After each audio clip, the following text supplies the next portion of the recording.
Welcome back to Yahoo Finance Live. I'm Jared Glickery alongside Julie Hyman.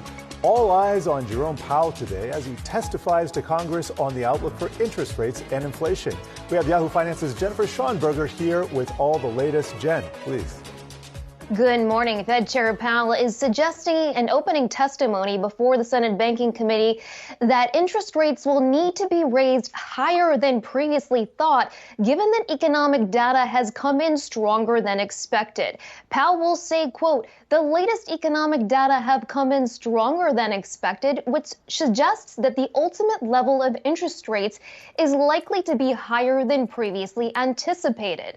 If the totality of the data were to indicate that faster tightening is warranted, we would be prepared to increase the pace of rate hikes." Now, the Fed projected back in December at its policy meeting that rates would need to rise to a level between 5 and 5.25 this year, though Powell now suggesting that rates will need to go higher than that.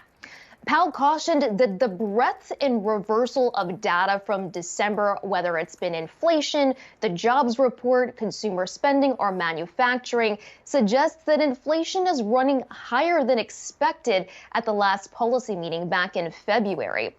Powell reiterated that the process of getting inflation back to 2% will be a long and bumpy one. He said that policy decisions will be made on a meeting-by-meeting basis. While he said that the pace of rate hikes has slowed, he did not indicate whether that pace will continue going forward.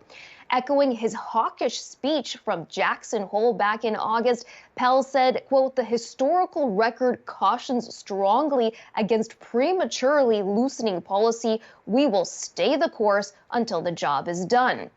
Now, in questioning this morning, Senate Republicans will be focused on the Fed's reassessment of banks' capital requirements following a letter sent by ranking Republican member Tim Scott to Chair Powell last week.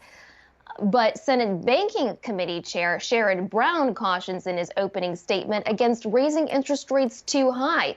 He says there are other ways to bring down inflation than raising rates. Brown points to strengthening supply chains, boosting manufacturing in the U.S., and rebuilding infrastructure. He says, quote, "While there are times when the Fed must act, we cannot risk undermining one of the successes of our current economy. For the first time in decades, workers are finally starting to get a little power." He points to unemployment at that historical low level of 3.4%. It all begins playing out in minutes, guys. It is beginning, and we're going to keep on it as well. Thank you for that, Jen Schonberger.